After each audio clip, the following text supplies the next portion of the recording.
Hello बच्चों, तो आपको इस वीडियो के अंदर मैं आज होने वाले केमिस्ट्री का सॉल्यूशन बताने वाला हूँ। तो वीडियो को पूरा एंड तक देखना, सारे क्वेश्चंस देखना। पहले मैं आपको बड़े से बता देता हूँ कितने क्या हैं। ऑप्शन वाले सारे देख लो आप पेपर को, ठीक है। तो ये भी मैं भी फर्स्ट टाइम देख रहा हूँ पेपर।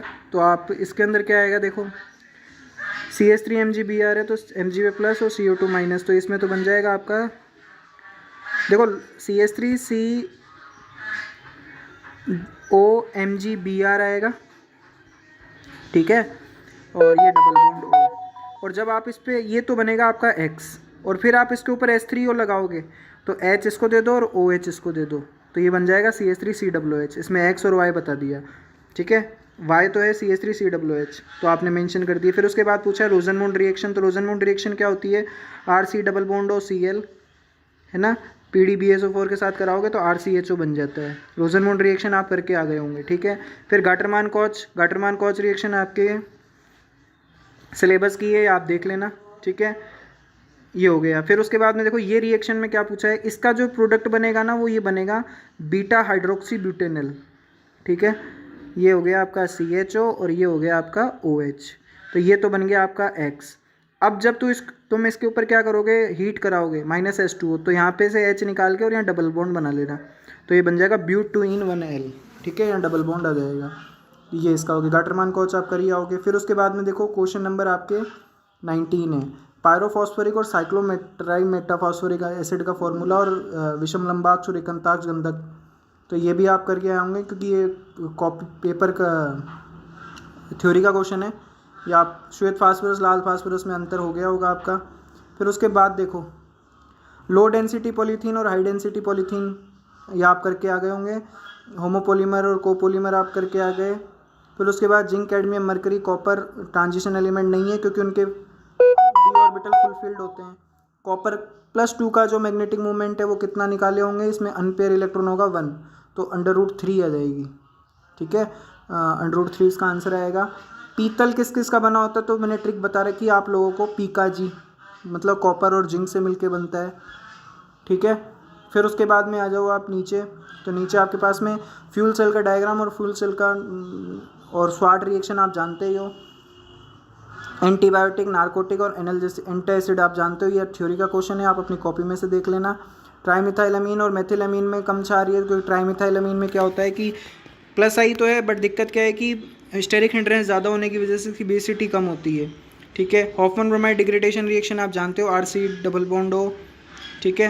एंड ये होगी RC double bond O NH2 Br2KOH लगाओगे तो आपके पास में आ जाएगी, ये हो जाएगा। फिर उसके बाद ये कुछ कंपाउंड से दिख नहीं रहे हैं मुझे, इनके IUPAC नेम बताने थे। अभी थोड़ी देर बाद मैं इसका IUPAC बता दूंगा। ज्योमेट्रिकल आइसोमरिज्म आप देख ही रहे हो, ऑस्मोसिस आप कर लोगे। 35% अल्कोहल ठंडा करने में काम लेते हैं, तो मिलीमोल में इसकी वॉल्यूम बतानी है। तो इसका सॉल्यूशन भी मैं आपको भी थोड़ी देर में दे दूंगा। क्लोरोबेंजीन में डाइफिनाइल बनाने का मेथड, तो ये फिटिक रिएक्शन है। P टाइप का सेमीकंडक्टर आप कर ही आओगे, ठीक है। FCC में कुल कितने पार्टिकल होते हैं, 4। फिर उसके बाद बेंजीन डाइओजेनियम क्लोराइड का फॉर्मूला C6H5N2Cl होगा, क्या होगा C6H5N2Cl। आइसोब्यूटाइल अल्कोहल, तो इसका स्ट्रक्चर मैं आपको बता देता हूँ, C और ये C और ये OH, ये इसका आइसोब्यूटाइल अल्कोहल का फॉर्मूला है। बेंजीन डाइओजेनियम क्लोराइड क्या होता है, बेंजीन पे N2Cl, ध्यान रखना, ठीक। फिर उसके बाद देखो फिनॉल से सैलिसिलिक एसिड बनाने का, तो राइमर-टिमान रिएक्शन है ये। सुक्रोज का हावर्थ स्ट्रक्चर, यूरिया का अमोनिया में कार्बन डाइऑक्साइड में प्रयुक्त एंजाइम, तो ध्यान रखना यूरिया पे यूरिएज एंजाइम लगता है। रेडियो एक्टिविटी डिके जो है वो फर्स्ट ऑर्डर रिएक्शंस होती है सारी, ठीक है। फैलिंग सॉल्यूशन है, क्या होता है, कॉपर सल्फेट का जलीय विलयन होता है, कॉपर सल्फेट का एक्वस सॉल्यूशन होता है, ध्यान रखना, ठीक। फिर उसके बाद देखो विलियमसन ईथर सिंथेसिस में ईथर बनता है, ध्यान रखना, क्या ईथर बनता है, इस फिलअप के अंदर ईथर आएगा। फिर उसके बाद में आपसे बोला है किसी द्रव पर ये क्या होता है, तो इसके अंदर ध्यान रखना आपको, आपके इसके अंदर एडजॉर्प्शन, ठीक है। सरफेस के ऊपर हो रहा है ना, तो सरफेस के ऊपर एडजॉर्प्शन होता है, अधिशोषण, ध्यान रखना हिंदी वाले, ठीक। फिर उसके बाद मैं आपको बता देता हूँ, जब मिलाया गया पदार्थ अभिक्रिया की दर को कम करता है तो उत्प्रेरक के स्थान पर उसे विष कहते हैं या ऋणात्मक उत्प्रेरक कहते हैं, क्योंकि ऋणात्मक उत्प्रेरक या नेगेटिव कैटलिस्ट या पॉइजन ये भी बोल सकते हो, क्योंकि वो कैटलिस्ट रेट को कम कर देता है। ठीक है, डीएनए में नाइट्रोजनस बेस नहीं होता, तो ध्यान रखना डीएनए के अंदर यूरेसिल नहीं होता है।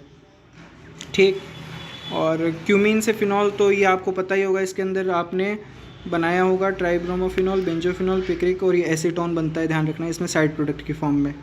फिर ये फ्रीऑन 12 है इसका आंसर। ठीक, फिर उसके बाद एम्बीडेंटेंट लिगेंड तो C2O4 है, याद रखना। ठीक, बात आ गई होगी समझ में। कैलामाइन किसका ओर है, तो जिंक का ओर है, ध्यान रखना। ZnCO3 इसका फॉर्मूला होता है। और से क्वेश्चन आया, मैंने कहा था आप लोगों को। कोलाइड एंटीमनी तो कालाजार में, ध्यान रखना ये यूज़ लेते हैं इसको, है ना, कालाजार एंटीमनी का यूज़ लेते हैं। फिर उसके बाद आ जाओ आप किसी समय के किसी क्षण पर वेग व्यक्त करने को इंस्टेंटेनियस बोलते हैं, तात्क्षणिक। ठीक है, इंस्टेंटेनियस होगा, बी ऑप्शन है इसका। फिर ये जो है रिएक्शन कौन से का ऑर्डर है, तो ये फर्स्ट ऑर्डर है, ये तो बच्चा कर लिया होगा, बहुत इजी सा क्वेश्चन आया आज तो आपके। कॉपर और उसका, तो ये तो मैं बच्चों को कराता ही रहता हूँ, तो इसका 1.10 वोल्ट आएगा, क्योंकि कॉपर की होती है 0.34 और जिंक की होती है 0. ये हो गया आपका। फिर उसके बाद में ये आपका पूरा पेपर मैंने बता दिया। कुछ के आंसर्स मैं अभी थोड़ी देर में अपलोड कर दूंगा। तो थैंक्स फॉर वॉचिंग, चैनल को सब्सक्राइब कर लेना।